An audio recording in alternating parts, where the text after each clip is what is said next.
Hello friends, আসসালামু আলাইকুম।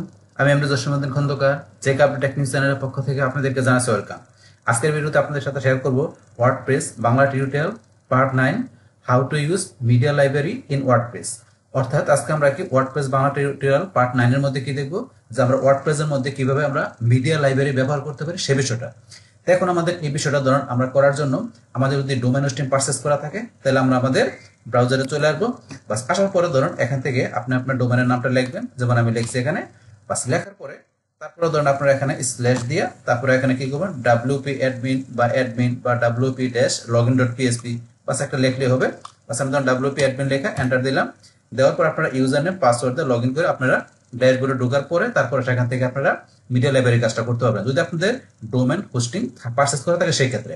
আর যদি আপনাদের ডোমেন হোস্টিং পারচেজ করা না থাকে তাহলে সমস্যা নাই, ওয়ার্ডপ্রেসের আপনার এই কাজগুলো করার জন্য আমরা ফ্রিতে করতে পারি আমাদের লোকাল সার্ভারের মধ্যে। তো এখন এটা করার জন্য ধরুন আমি এটা ক্লোজ করে দিলাম। বাস এখন লোকাল সার্ভারে করার জন্য আমাদের কি করতে হবে, যে আমাদের এখানে যে জাম সার্ভারটা আমাদের এখানে ইনস্টল করা থাকতে হবে।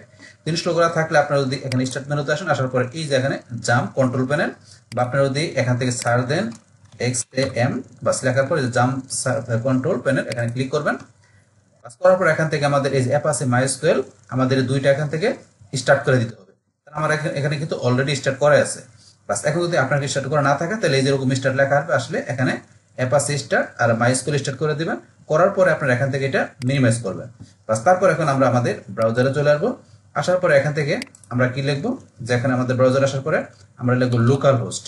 বাস লোকাল হোস্ট লেখার পরে এখন তো পরে এখানে কি লেখা আছে, জোসিম। জোসিম মানে কোনটা, এখানে হচ্ছে আমার যে ফোল্ডারের মধ্যে আমি কি রাখছি, আমার যে ওয়ার্ডপ্রেসের আমি এখানে ফাইলগুলো আমি কপি করে যে ফাইলগুলো রাখছি সেই ফোল্ডারের নাম দিতে হবে। মানে আমাদের ওয়ার্ডপ্রেসের যে ইনস্টল করা ফাইলগুলো যেখানে আমরা ফোল্ডার রাখছি সেই ফোল্ডারের নাম দিবেন। তারপর আপনি এখানে wp admin বা wp login.php যেটা দেন দিয়ে আপনি এন্টার প্রেস করবেন। বাস এখন কিন্তু আপনার এখানে লগ ইন করার অপশন চলে আসছে। তাহলে আমরা আমাদের ওয়ার্ডপ্রেসে এখন কি ড্যাশবোর্ডে লগ ইনের জন্য ইউজার নামটা দিচ্ছি, পাসওয়ার্ডটা দিচ্ছি, দেওয়ার পর আমরা লগ ইন করবো। বাস আমরা আমাদের ওয়ার্ডপ্রেসে ড্যাশবোর্ডে চলে আসলাম। বাস আসার পরে এখান থেকে আমরা বলছি কোনটা দেখবো, আজকে আমরা এখান থেকে আমাদের এই যে এখানে যে মিডিয়া, আমরা আজকে এই মিডিয়া লাইব্রেরির মধ্যে এই বিষয়গুলো জানবো। এখন কিন্তু এই মিডিয়া ছাড়া যে উপরে যে এই যে পোস্টের যে বিষয় আছে, তো এই পোস্টের যে সমস্ত বিষয়গুলোর উপর কিন্তু আমার চ্যানেলে অলরেডি ভিডিও দেওয়া আছে। তো এই যে এখানে পোস্টের উপরে কিন্তু আমার দুইটা ভিডিও দেওয়া আছে। এখানে যে পার্ট 7 এর মধ্যে যে আমার কি পোস্টের পার্ট 1 দেওয়া আছে, আর পার্ট 8 এর মধ্যে যে পোস্ট তৈরি করার পার্ট 2। মানে এখন দুইটা ভিডিও কিন্তু প্রায় এখানে 1 ঘন্টা 2 ঘন্টার উপরে দেওয়া আছে। কারণ এখানে আমার যে পোস্ট করার যে এভরিথিং বিষয়গুলা, যে আমি এখানে একটা প্রফেশনাল মানের পোস্ট করতে গেলে যে আমাকে দেখা গেছে যেই বিষয়গুলা আমাকে জানতে হবে সেই এভরিথিং বিষয়গুলো কিন্তু আমার এই দুইটা ভিডিওতে বলা আছে। তো আপনার দুইটা ভিডিওগুলো দেখলে আপনার ওয়ার্ডপ্রেসের পোস্টের সমস্ত বিষয়গুলো আপনারা ক্লিয়ার হতে পারবেন, যে আপনার একটা পোস্ট করার ক্ষেত্রে কি কি বিষয়গুলো আপনারা ইউজ করতে পারেন সেই সমস্ত বিষয়গুলো এই ভিডিও দুটোতে বলা আছে। বাস এখন এখানে ধরুন আজকে আমরা পোস্ট আমরা আগেই দেখছি, তাহলে আজকের আমরা বলছি কি মিডিয়ার বিষয়টা দেখবো। মিডিয়া অপশন থেকে আমরা একটু ডান দিকে চলে আসি, আসার পরে এই যে লাইব্রেরি, আমরা যদি এখানে এই লাইব্রেরিতে ক্লিক করি আমরা কিন্তু এই যে মিডিয়া লাইব্রেরিতে চলে আসছি। এইবার ছাড়াও তখন আমরা যদি একটা ব্যাকে আসি, আসার পর এবার ছাড়াও কিন্তু আমরা সরাসরি যদি আমরা এই যে মিডিয়াতে এখানে ক্লিক করি, সরাসরি মিডিয়াতে ক্লিক করে আমরা কিন্তু মিডিয়া লাইব্রেরি চলে আসতে পারি। বাস আপনি এখান থেকে একবার আসলেই হবে। বাস এখন আমরা মিডিয়া লাইব্রেরির মধ্যে আমাদের এখানে কোন বিষয়গুলো থাকে, যে আমরা আমাদের এখানে যে ওয়েবসাইটের ভিতরে আমরা কি করছি, এখানে যে পোস্টের ক্ষেত্রে বা আপনি যদি কোনো পেজের ক্ষেত্রে যে পোস্ট পেজ এই ক্ষেত্রগুলোতে আমরা কি বিভিন্ন ধরনের ইমেজ, অডিও, ভিডিও, তারপরে কোনো আমাদের কোনো ফাইল হইতে পারে, তো সেগুলো যখন কি করি আমরা এই পোস্টে এবং কি পেজের মধ্যে আমরা ইউজ করি, তো সেই বিষয়গুলো কিন্তু আমাদের কোথায় থাকে, এই মিডিয়া লাইব্রেরিতে। তো এখন আমার এখানে যে কি ইমেজ দেখা যাচ্ছে, পাশাপাশি বলছি কি আপনার অডিও, ভিডিও বা কোনো আপনার ফাইলও হইতে পারে, তো সেগুলো আমাদের যে এখানে থাকে। তো এখানে ধরুন আমাদের ইউজ করা থাকে। এখন কিন্তু আপনি যদি ইউজ করা না থাকে, ইচ্ছা করলে আপনি কিন্তু এখানে আপনার ওয়েবসাইটের জন্য ইচ্ছা করলে আপনি এখানে নতুন করে আপনার অডিও, ভিডিও, ইমেজ কোনো ফাইল আপনি ইচ্ছা করলে এখান থেকে কি করতে পারেন, আপনি অ্যাড করতে পারেন। আপনি এখানে অ্যাড করতে পারেন। তো অ্যাড করার জন্য এই যেখানে অ্যাড নিউ মিডিয়া ফাইল এখান থেকে যা করতে পারেন, অথবা এই যেখানে দেখেন লাইব্রেরি নিচে লেখা আছে অ্যাড নিউ মিডিয়া ফাইল, এখানে ক্লিক করে বা আপনি এই যেখানে ক্লিক করেন। বাস ক্লিক করার পর আপনি ড্রাগ ফাইল টু আপলোড, তাহলে এখানে কিন্তু আমরা ইচ্ছা করলে আমাদের ফোল্ডার থেকে, তো আমাদের যে ফোল্ডার আছে ফোল্ডার থেকে ধরেন আমরা কি করতে পারি, আমরা একটা ফোল্ডারে ঢুকি। তো এই যে ফোল্ডার থেকে ঢুকে আমাদের এই যে ইমেজগুলো বা ভিডিও যাই থাকবে সেগুলো আমরা ধরেন যে সিলেক্ট করে আমরা এবার ড্রাগ করে টান দা নিয়ে এসে আমরা যদি মনে করেন এই যে এখানে সাইডে দিই তাহলে হবে, অথবা ধরুন আমরা এখান থেকে সিলেক্টও করতে পারি। তো সিলেক্ট করে ফাইল আমরা ইচ্ছা করলে এখানে আমরা অ্যাড করতে পারি। তো এখানে কিন্তু আরেকটা বিষয় বলা আছে, দেখেন maximum upload file charge 40 MB। তাহলে আমাদের কিন্তু যেখানে সর্বোচ্চ ফাইলের সাইজ করতে হবে আমাদের 40 MB, এর বেশি হলে কিন্তু সে নিবে না। বাস এই বিষয়টা আপনারা খেয়াল রাখবেন। তো এখন আমি সিলেক্ট ফাইলে যাই, যাওয়ার পর এখানে আপনার যে এগুলো যেগুলো ফাইলগুলো আছে সেটা ইমেজ, অডিও, ভিডিও বা ডকুমেন্ট যেই ফাইলে থাকুক সেগুলো আপনি এখানে নিয়ে আসবেন। তো নিয়ে আসার জন্য ধরুন এখান থেকে আমি কোথায় যাচ্ছি, ধরুন আমি একটা এই ফোল্ডারে গেলাম। তো এখানে অনেক ধরনের ইমেজ দেওয়া আছে, আমি এখানে না এই ফোল্ডারে যাই। তো এখান থেকে ধরুন আমি সিলেক্ট করি একসাথে কয়েকটা, ধরুন এখান থেকে আমি এই করা সিলেক্ট করলাম। সিলেক্ট করার পর এখানে আমি ওপেনে ক্লিক করি, একসাথে ধরুন এখানে অনেকগুলো ইমেজ কিন্তু নিয়ে আসতে পারতেছি। বাস আপনার যা করার প্রয়োজন, বাস এই ধরুন আমি নিয়ে আসলাম। এখন আবার আমি এখানে সিলেক্ট ফেলে যাই, যার পরে ধরুন আমি এখানে মাই ডকুমেন্টে গেলাম। এখন ধরুন এখান থেকে আমি ফাইল, যেমন আমি দেখাচ্ছি যে এখান থেকে ধরুন আমি কি করব, এই ফাইলটা, এই যে ডকুমেন্ট ফাইলটা আছে, তারপর এখান থেকে আমার যে পাওয়ার পয়েন্টের ফাইল, তারপর এখানে যে একটা কি এখানে ধরুন এটা ইমেজ, এটা ইমেজ দেওয়া আছে। আমি দুইটা ফাইল, ডকুমেন্ট ফাইল, আমি এখানে ওপেনে গিয়ে এই দেখেন আমার কিন্তু ডকুমেন্ট ফাইল দুইটা চলে আসছে, পাওয়ার পয়েন্টের তারপরে এমএস ওয়ার্ডের। আবার এখানে যদি আমি ভিডিও ফাইল নিয়ে আসি বা অডিও ফাইল, সেটা নিয়ে আসার জন্য আমার কোথায় আছে সেখানে যেতে হবে। তাহলে এই যে আমার এখানে ধরুন অডিও ভিডিও দুইটা ফাইলই আছে। তাহলে এখান থেকে ধরুন আমি এই যে একটা ভিডিও ফাইল, এই যে একটা অডিও ফাইল, দুইটা সিলেক্ট করলাম। করার পরে আমি ওপেনে ক্লিক করি, এই দেখে আমার কিন্তু অডিও ভিডিও ফাইল চলে আসছে। তাই অডিও ভিডিও ফাইল বা আপনার ডকুমেন্ট ফাইল বা ইমেজ আপনার যা দরকার সেগুলো কিন্তু এইভাবে আপনারা ইচ্ছা করলে, আপনার যদি না থাকে এখানে, আপনার পোস্ট বা পেজের মধ্যে কাজ করার সময় না থাকলে আপনি এখান থেকে এই সিলেক্ট ফাইলে যায় বা আপনি ড্রাগ ড্রপ করে ইচ্ছা করলে আপনি এখানে মিডিয়া লাইব্রেরিতে ইচ্ছা করলে আপনি এখানে আপলোড করে নিয়ে আসতে পারেন। নিয়ে আসার পরে এগুলো আপনার যখন ওয়েবসাইটে আপনি কোনো পোস্ট দিবেন বা আপনার পেজের মধ্যে চাইলে আপনি এই বিষয়গুলো, এই ইমেজ, ভিডিও ফাইলগুলো আপনি ব্যবহার করতে পারেন আপনার প্রয়োজন অনুসারে। বাস এগুলো হচ্ছে এই বিষয়। বাস আমরা এটা দেখলাম, দেখি আপলোড করতে হয়। বাস এখন আমরা এটা এখান থেকে ক্লোজ করে দিলাম। বাস ক্লোজ করার পরে এখন আমি এই যে এখান থেকে আপলোড দিলাম, আপনি এখান থেকে ধরুন কি এই যে সার্চ মিডিয়া, আপনি সার্চ করে দেখবেন। তো এখন যদি মনে করেন আমি এখান থেকে সার্চ করি যে জসিম নামে আমার এখানে কোনো ফাইল আছে কিনা, জসিম নামে কিন্তু আমার একটা এখানে পাওয়ার পয়েন্টের ফাইল আছে। তারপর যদি মনে করেন এখানে আমি কি লিখলাম অডিও, অডিও কোনো ফাইল আছে কিনা নামে, এই যে অডিও নামে দুইটা ফাইল আছে। বাস এখন আপনি মিডিয়া আপনি সার্চ দিবেন যে আপনার এখানে যে নাম, ইমেজ বা আপনার যে ফাইলগুলো আছে সার্চ দিলে এখানে আপনারা সেই ফাইলগুলো দেখতে পাবেন। বাস এখন ধরুন আমরা আবার এই দিকে আসি, আসার পরে ধরুন এখন কিন্তু এইভাবে আপনার ফাইল পাশাপাশি ইমেজ ভিডিওগুলো দেখাচ্ছে। কিন্তু আমরা চাই যে এইভাবে না দেখা, আমরা যদি এই যে এখানে ক্লিক করি, ধরুন এটার মধ্যে ক্লিক করি, এটার মধ্যে ক্লিক করলে কিন্তু এইভাবে দেখাচ্ছে, এটা ছিল ডিফল্ট। কিন্তু আমি যদি এই পাশেরটা আসি, আমি এটা ক্লিক করি, এখন ধরুন কিন্তু আমার যে এই যে এখানে যে ফাইলগুলো আছে আমার এখানে অডিও, ভিডিও বা ইমেজ সবগুলো কিন্তু এইভাবে দেখাচ্ছে। যেমন এই যে আমার একটা ভিডিও ফাইল, এখানে এটার অথরকে, এটা আপলোড করা হয়েছে কি এই যে দেখানো আছে, তারপর এটা কতক্ষণ আগে, 1 মিনিট আগে আমি করছি দেখাচ্ছে, যে 1 মিনিট 2 মিনিট আগে। এখন আমি নিজ দিকে আসি, বা সেই যে 2 মিনিট আগে এগুলো করা হয়েছে নতুন করে। এখন আরো নিজ দিকে আসলে এই যে যেগুলো আমি অলরেডি করলাম এগুলো দেখাচ্ছে, এগুলো এখানে। তারপরে আমি নিজ দিকে আসলে এগুলো আমার আগে করা হয়েছে, দেখেন মানে আমার কত সালে কোন মাসে করা হয়েছে সেটা দেখাচ্ছে। তারপর আমি কোন পোস্টের মধ্যে ব্যবহার করছি, এগুলো কিন্তু আমি ব্যবহার করিনি, যেগুলো ব্যবহার করছি সেগুলো কিন্তু আমার দেখাচ্ছে এখানে, যেমন এই পোস্টের মধ্যে আমি ব্যবহার করছি। কিন্তু এগুলো দেখাচ্ছে উপরে দেখাচ্ছে যে এগুলো আমি কি আপলোড, আনঅ্যাটাচ যেগুলো আমি অ্যাটাচ করি নাই, এগুলো মাত্র আমি আপলোড করছি, অ্যাটাচ করি নাই, এখানে আনঅ্যাটাচ লেখা আছে। যেগুলো আমি অলরেডি আমার পোস্টে বা আমি পেজে ব্যবহার করছি সেগুলো কিন্তু আমি এখানে লেখা দেখাবে। এই যে অথর, এই যে টেস্ট পোস্ট, এটার মধ্যে কিন্তু আমি এই ইমেজটা ব্যবহার করছি, এটা কয় তারিখে দেখাচ্ছে। তারপর আমি এদিকে আসলে এই যে এখানে যে আমি যে টেস্ট পোস্টের মধ্যে ইমেজ ব্যবহার করছি এই যে এখানে দেখাচ্ছে, মানে আমার যে কোন পোস্টে আপনার কয় তারিখ ব্যবহার করছি, কোন ইমেজটা এখন আমি দেখতে পাচ্ছি এখান থেকে ডিটেলস ভাবে, এখান থেকে আপনারা বিষয়গুলো দেখতে পারেন।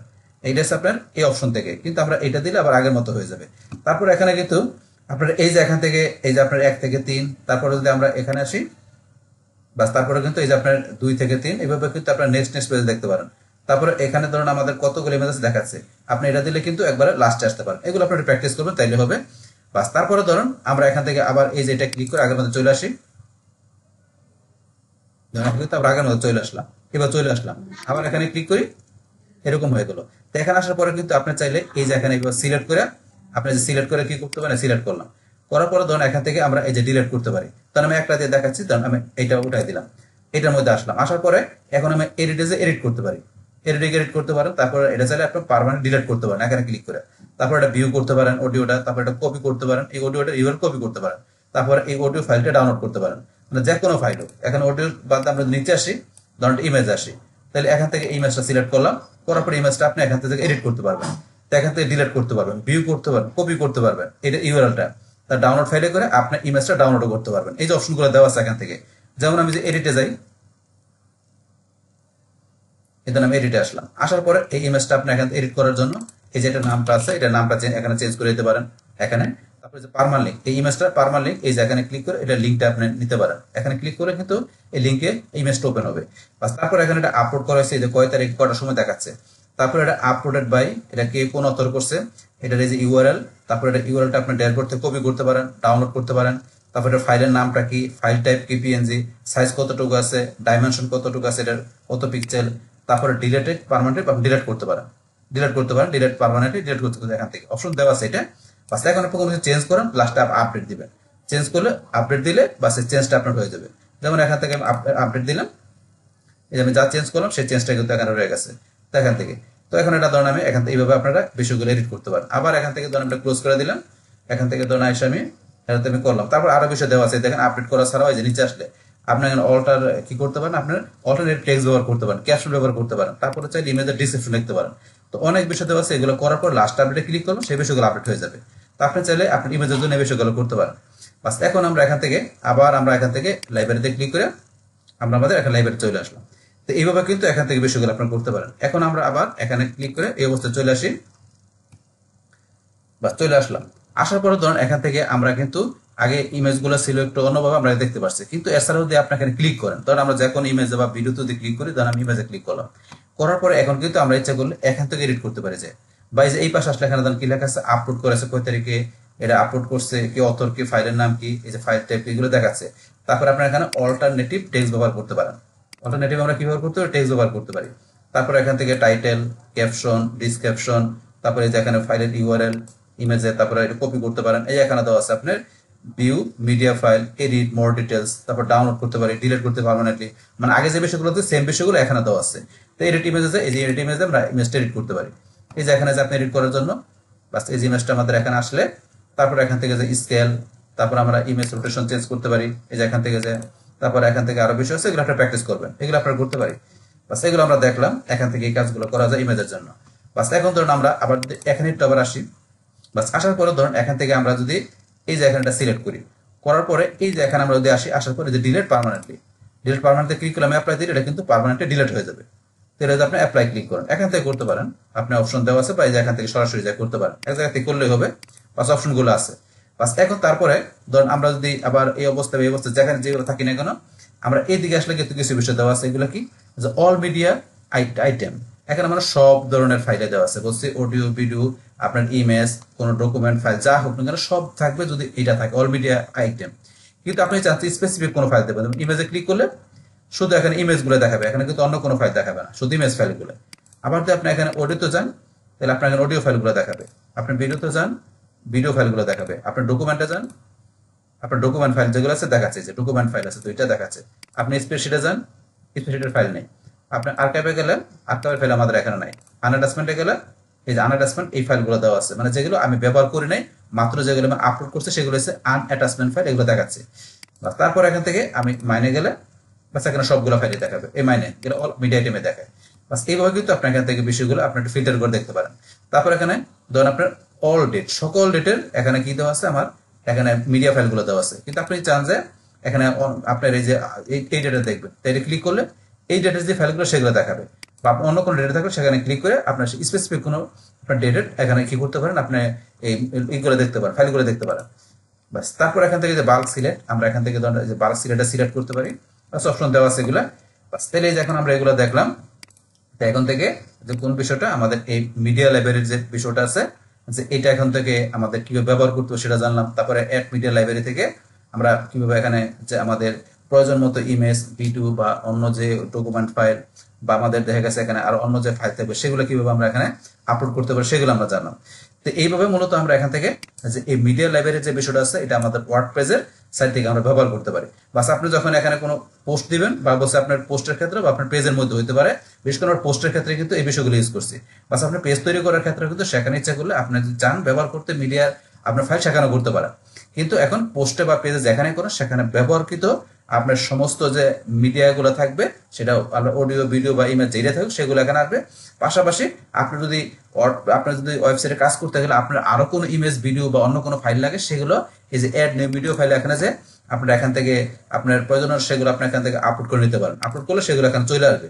আসলে এখান থেকে আপনার যেগুলো ছিল পাশাপাশি নতুন যেগুলো আছে সেগুলো আপনার ওয়েবসাইটে আপনার প্রয়োজন অনুসারে আপনার পোস্টে বা পেজে আপনি সেগুলো ইজিলি ব্যবহার করতে পারেন। বাস এই আমাদের এখানকার টোটাল বিষয়টা আমাদের মিডিয়া লাইব্রেরি।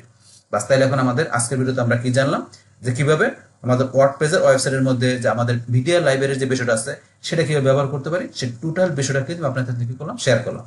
বাস তাহলে এই আমাদের এখন টোটাল বিষয়টা মূলত আমাদের আজকের ভিডিও।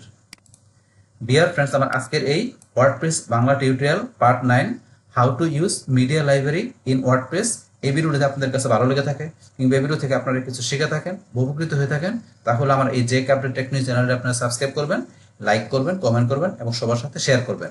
Thanks everybody.